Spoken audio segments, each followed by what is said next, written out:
Ciao a tutti, in questa nuova puntata di Forzinet commenterò quanto accaduto nella scorsa puntata di Amici che ha visto ben 3 eliminazioni e per questo comunque credo che sia meritevole di commento dato che è stata la prima grande puntata sotto questo punto di vista per quanto riguarda il nuovo anno, al di là della prima che ovviamente riguarda la formazione della classe e meritava un capitolo a parte che già ho approfondito. Bene, la puntata si è aperta subito con la sfida tra Frasa ed Engi.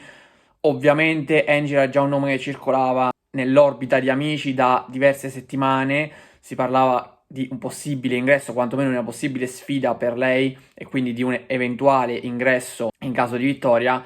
Bisognava solo capire chi avrebbe affrontato. Alla fine la vittima sacrificale, passatemi il termine, è stata Frasa,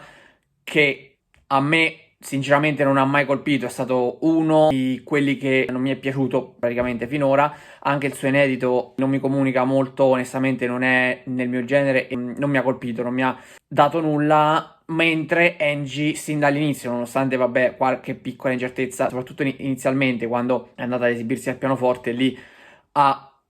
stoppato l'esibizione per poi ripartire, però poi una volta che è partita si è sentita una netta differenza tra i due, quindi era abbastanza scontato che Angie entrasse al posto di Frasa.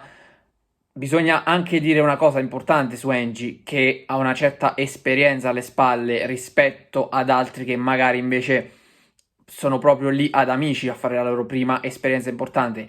Angie ha già pubblicato diversi singoli, soprattutto è stata a Sanremo Giovani l'anno scorso, è arrivata a giocarsi l'accesso al palco dell'Ariston, poi non c'è riuscita, quindi comunque c'è stato chi è stato più bravo di lei o comunque è stato ritenuto più meritevole da parte dei giudici di quella competizione, di quella gara,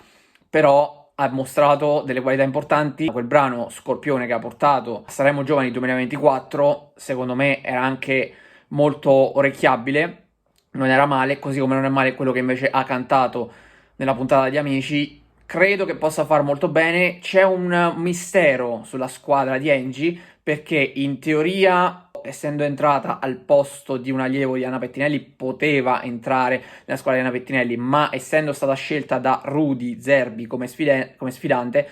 allora dovrebbe essere in squadra con Rudy. Uso il condizionale perché proprio ieri, proprio dopo la puntata, Michele Ballo, che invece ha la maglia sospesa per ora e quindi non si è esibito nella puntata, ha pubblicato un TikTok in cui ha scritto i Lorellini e c'erano oltre a lui e Michelle anche la stessa Angie. Quindi chissà che nel daytime dei prossimi giorni, adesso nel momento in cui faccio il video,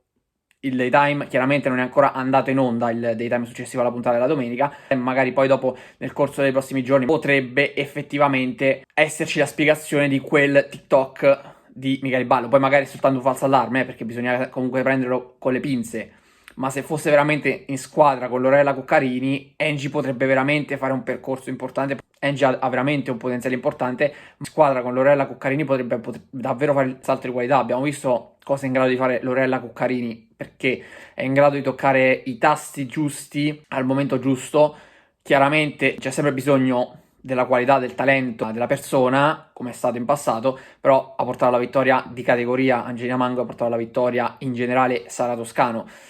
Quindi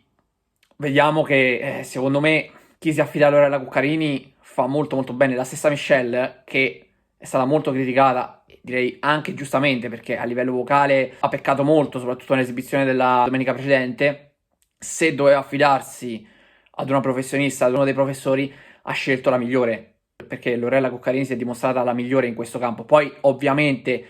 non significa che con Lorella Cuccarini, Michelle Cavallaro o anche la stessa Angie, visto che stiamo parlando anche di Angie, soprattutto di Angie, arriveranno al serale, arriveranno alla vittoria. Allora, io penso che Angie al serale ci arriverà e in qualche modo ci arriverà anche Michelle, credo, nonostante ci sia una sfida già prenotata da parte di Anna Pettinelli che le sta cercando lo sfidante, o forse già l'ha trovato, deve solo programmare insomma la data di quella sfida. Però io penso che prima che entrambe arriveranno al serale. Per Michele bisogna un attimo capire la questione, ma se fatto quel TikTok, indipendentemente dal fatto che Angie sia in squadra o meno con Lorella, lui vuol dire che comunque ha intenzione di proseguire quel percorso con lei. Vedremo se Lorella Cuccarini sarà delle stesse idee. Concentrandoci poi anche sul ballo, poi arriveremo anche alle classifiche, un resoconto rapido che comunque non faccio settimanalmente perché lo reputo superfluo onestamente. Abbiamo avuto anche un avvicendamento nella categoria appunto di ballo dove Matilde, dopo aver vinto diverse sfide, questa volta non ce l'ha fatta ed è stata eliminata da Paola, che quindi entra nella scuola proprio al posto di Matilde come nuova allieva di Veronica Peparini, quindi sarà sicuramente interessante. Fondamentalmente se vai sempre sfida il rischio c'è e qualcuno deve essere sostituito. Vengono presi diversi stili ma anche diversi livelli di bravura e c'è sempre quello che viene scelto nel momento sbagliato perché potrebbero anche rimandarlo a casa, farlo tornare l'anno prossimo e poi eventualmente puntare l'anno prossimo o negli anni successivi, puntarci per farlo arrivare al serale perché magari quel potenziale ce l'ha. Però c'è chi purtroppo deve essere eliminato, è un programma televisivo e lo scossone deve arrivare. Lo scossone l'ha dato non soltanto l'ingresso di Angie, ma soprattutto l'eliminazione di Tommaso Troso, che praticamente è stato tagliato in maniera netta e definitiva da Alessandra Celentano, un po' a sorpresa, perché comunque lui secondo me non ha fatto male nelle puntate precedenti, oltre a non fare male, è riuscito anche a vincere, mi sembra, o comunque arrivare nelle prime posizioni in una di queste domeniche. Quindi una decisione molto particolare, poi Alessandra Celentano ha dato le sue spiegazioni e sono scelte che ha fatto anche in passato. Sicuramente la modalità con cui l'ha tagliato fuori, l'ha eliminato, secondo me è veramente brutta, poi anche il fatto che Maria De Filippi chieda se lo vuole qualcuno come se fosse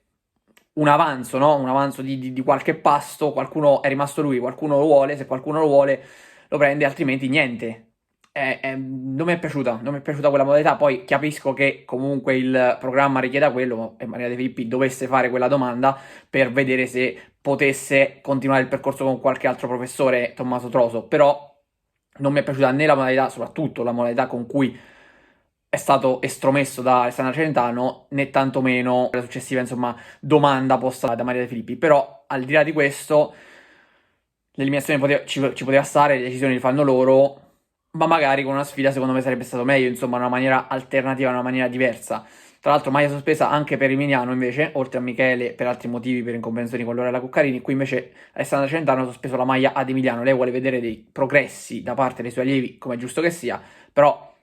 aveva due dei ballerini che finora si sono rivelati tra i migliori per quanto riguarda la classifica. Poi che lei abbia dei standard elevatissimi, dei standard importanti, che voglia raggiungere determinati obiettivi, ci sta. Però potrebbe anche avere in canna altri colpi, magari qualcuno di più bravo, pronto da far entrare nella scuola di amici al posto di quelli che praticamente non le bastano più o che comunque non la soddisfano abbastanza. Per quanto riguarda invece le classifiche, veniamo subito al ballo, almeno visto che stiamo parlando di ballo.